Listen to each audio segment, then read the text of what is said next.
The moon has been watching Earth stoically for billions of years, and in 1969 we finally sent people there for the first time.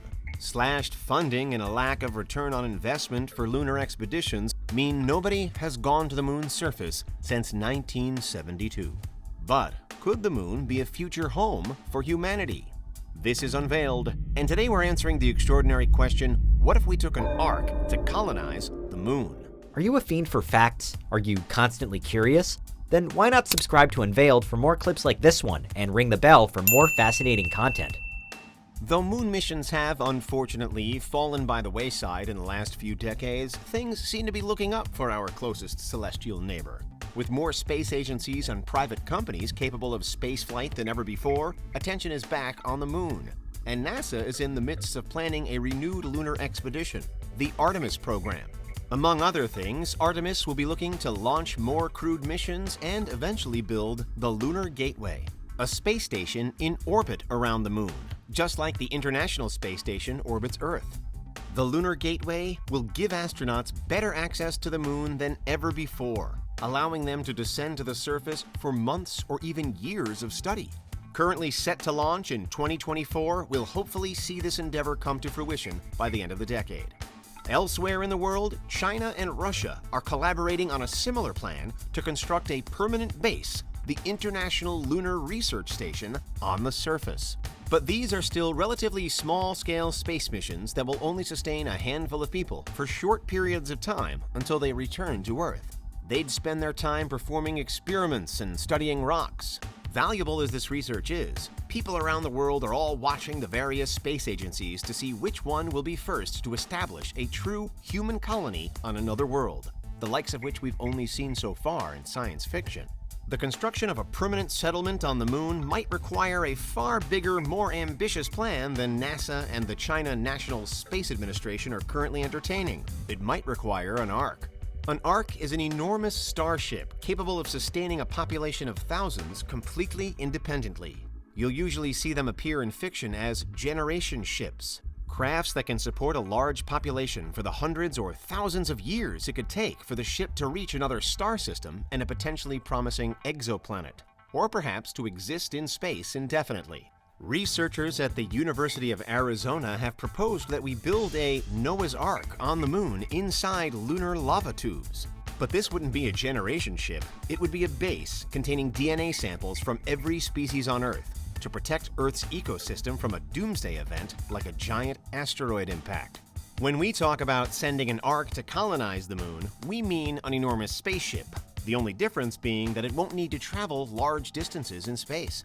It also wouldn't be particularly far away, so a disaster that affects the food or water supply could be rectified with support from Earth, unlike a similar disaster striking deep in space.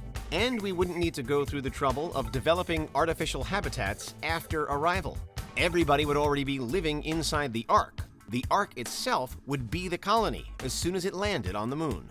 But why would we consider building an ark and taking it to the moon in the first place? Isn't it a little pointless to construct such a large and elaborate starship only to take it to the moon, which is, on average, only 239,000 miles away? Well, there are two major reasons why this could become an attractive idea. The first is if a cataclysmic event strikes Earth and makes it uninhabitable.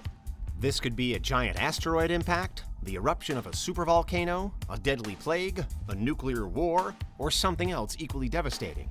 Of course, in the event of such a catastrophe, we could also build an ark and simply reside in it here to protect ourselves against toxic conditions on Earth. The moon, after all, is extremely cold, has no air, and is subjected to large amounts of radiation. The condition of Earth would have to be worse than that to make going to the moon viable. That's hard to imagine, but it's not completely impossible either.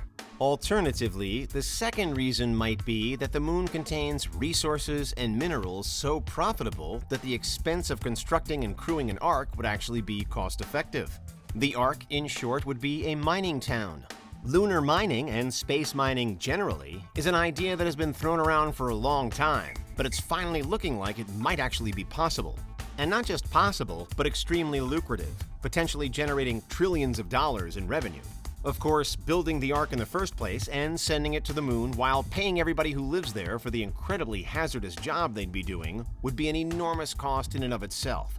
The Apollo program, after all, cost over $280 billion when adjusted for inflation, and astronauts were only on the moon for a few days in total. Space mining in general would be safer, more efficient, and more cost-effective if it were automated, reducing the cost of labor and the risk to human lives. But we wouldn't need to build a self-sustaining ark to accomplish this. Perhaps in the end, there's no good reason to send an ark to the moon beyond the desire of people who've had enough of Earth and want to become lunar colonists, maybe with the aim of someday terraforming it to create more living space. An ark like this definitely would be an important step towards colonizing the moon. It would be a great base of operations to start the process of constructing an artificial atmosphere or even building a domed city. The Shackleton crater within the South Pole Aitken Basin has often been suggested as a viable site for this project. It's a vast space 13 miles in diameter and 2.6 miles deep. The dome would be able to hold an Earth-like atmosphere, meaning we could green the lunar surface underneath it. Since the rims of the crater receive almost constant sunlight, they'd be a prime location for solar panels to power the new colony. Nearby shadowed regions could be good sources of frozen water for both drinking and manufacturing fuel. People living on the ark would be working on the construction of the dome, which could enable cheaper and more effective lunar mining and research further down the line.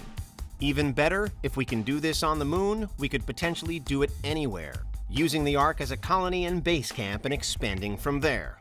Mars, Titan, Europa, and even planets in other star systems could become habitable worlds thanks to what we learn by sending an ark to the moon.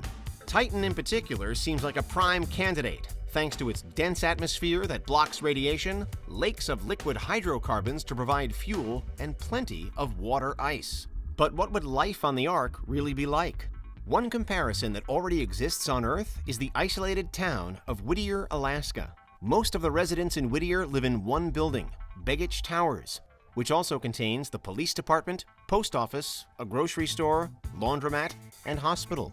People in Whittier describe the communal living conditions as making them one big family. People generally help each other out, although there's also not a lot of privacy. It's so isolated, frequently getting buried in snow and ice with very few ways in or out, that it's a good example of what an ark where everybody lives communally under one roof that contains all amenities would be like.